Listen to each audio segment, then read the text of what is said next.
It is August 1914. Europe has just started a war of spectacular enthusiasm and catastrophic miscalculation. Millions of men are marching toward each other across France and Belgium. The Austro-Hungarian Empire, the German Empire, the Russian Empire, and the British Empire have all decided, more or less simultaneously, that this is a reasonable way to resolve a political disagreement.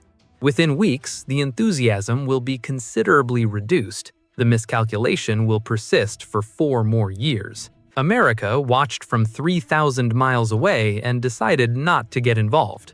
This was not cowardice, it was not ignorance. It was, in the view of most Americans at the time, entirely sensible. The United States had spent the better part of a century following the advice of its first president, who had specifically warned against getting tangled up in European alliances. The Monroe Doctrine had made this official policy. The Atlantic Ocean had made it practical. The country had problems of its own. The war was far away, and frankly, it was not entirely clear who was right. The standard explanation for American neutrality is that Woodrow Wilson was a pacifist idealist who wanted to keep America out of the war for noble reasons. This is approximately half true. Wilson was certainly idealistic. He believed with some sincerity in the principle of national self-determination and the possibility of a negotiated peace. He was also extremely reluctant to do anything that might cost him the 1916 election. To understand that, you first have to understand American politics in 1914. The United States was not a single unified bloc of opinion on the European war. It was a country of immigrants. There were approximately 8 million German Americans who had, understandably, complicated feelings about declaring war on Germany. There were several million Irish Americans who had even more complicated feelings about helping Britain. There were large communities of Austro-Hungarians, Poles, Czechs, and Slavs, all with their own allegiances and grievances carried from the old country. The hyphenated American was a genuine political force, and politicians who ignored this did so at considerable personal cost. Asking America to join the war meant asking all of these communities to agree on who the enemy was. They did not. Wilson's position, stated publicly and repeatedly, was that the United States must be neutral in fact as well as in name. The war was a European problem. America would not take sides. America would, however, continue to trade. This created an immediate and somewhat embarrassing problem. Britain's Royal Navy had blockaded German ports almost from the start of the war, cutting off Germany's access to American goods. America was technically neutral. In practice, American trade was flowing almost exclusively to Britain and France because Germany had no way to receive it. American banks were lending enormous sums to the Allies. American steel mills and munitions factories were running at full capacity on Allied orders. By 1917, American financial institutions had lent Britain and France approximately $2 billion. Neutrality, in economic terms, was not a particularly neutral position. Germany noticed this. Germany's response was the submarine. If Britain could blockade Germany by surface ship, Germany would blockade Britain by sea, targeting any vessel, including neutral ships, carrying goods to British ports. In February 1915, Germany declared the waters around Britain a war zone. Any ship entering it did so at its own risk. The implied threat was unambiguous. Wilson objected, strongly, in writing, several times. In May 1915, a German submarine sank the RMS Lusitania off the coast of Ireland. 1,198 people died, including 128 Americans. The newspapers called it an act of barbarism. Theodore Roosevelt called it piracy. Wilson sat down and wrote Germany a very firm letter demanding that submarine warfare be conducted in a manner consistent with international law and basic human decency. Germany, to its credit, backed down.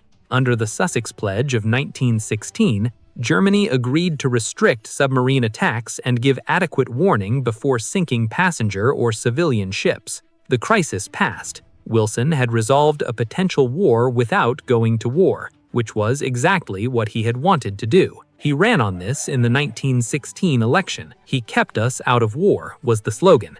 He won, narrowly. Germany then changed its mind. By January 1917, Germany's military leadership had run the numbers and concluded that Britain could be starved into submission within 5 months if unrestricted submarine warfare resumed at full scale. Yes, this would probably bring America into the war, but America would take months, possibly longer, to mobilize meaningfully. If Britain collapsed first, it would not matter. Germany announced on the 1st of February 1917 that unrestricted submarine warfare was resuming immediately. All ships in the designated zone would be sunk without warning. This was, diplomatically, a significant development. It was not on its own quite enough. Wilson broke off diplomatic relations with Germany. He did not declare war. He asked Congress for authority to arm American merchant ships. He gave a speech about armed neutrality. He waited. Then came the telegram. In January 1917,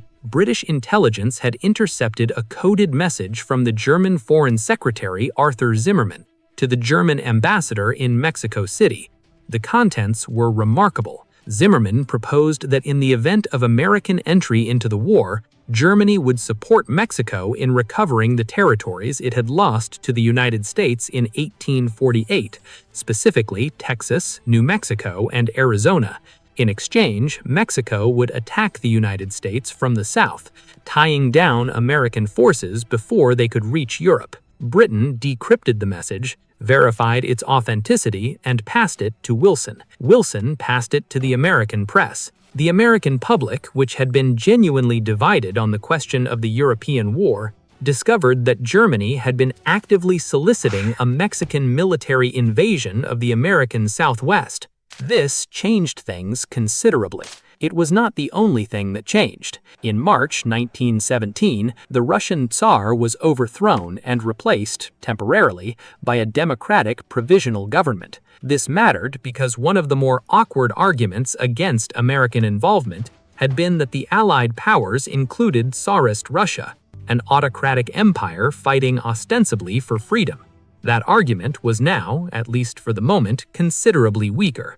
Wilson went to Congress on the 2nd of April 1917. He asked for a declaration of war against Germany. The world, he explained, must be made safe for democracy. Congress agreed. 4 days later, America was at war. It had taken 2 years and 9 months. In that time, the war had consumed somewhere between 15 and 17 million lives.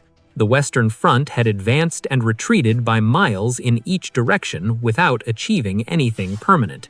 Britain had lost an entire generation at the Somme. France had nearly mutinied. Russia was collapsing entirely. The war that had been expected to last 6 months was approaching its 4th year with no end in visible sight. America arrived eventually, with fresh troops, abundant industrial capacity, and considerable moral certainty about what it was fighting for. The question of why it took so long does not have a single answer. American isolationism was genuine and historically deep. The ethnic composition of the country made a straightforwardly pro-Allied position politically treacherous. Wilson was not, whatever his later reputation might suggest, a man who enjoyed making irreversible decisions without extensive deliberation, and Germany, until it resumed unrestricted submarine warfare, had consistently kept its provocations just slightly below the threshold required to force a clear American response. The Lusitania had killed 128 Americans. The Sussex Pledge had diffused the crisis. The system had worked, just barely, and Wilson had won the election on a platform of peace. What Germany failed to calculate was the telegram. The submarine campaign was a strategic decision made by admirals examining shipping tonnage and supply lines. The Zimmermann telegram was a diplomatic catastrophe, authored by a man who appears to have genuinely believed that a revolution-wracked Mexico could mount a credible military campaign against the United States. It could not. Mexico was in the middle of a civil war. Its army was not in a position to invade anyone. But the Zimmermann telegram did not need to be militarily plausible. It needed to change the conversation in America. America's entry did not immediately win the war. It took months for troops to arrive in sufficient numbers and months more before they were fully integrated into Allied operations. The German Spring Offensive of 1918 came desperately close to breaking the Allied line before American reinforcements helped stabilize and then reverse it. But America came, later than some would have preferred, earlier than Germany had planned for, which is, by any measure, a remarkable outcome for a country that spent nearly 3 years insisting the whole affair had absolutely nothing whatsoever to do with it.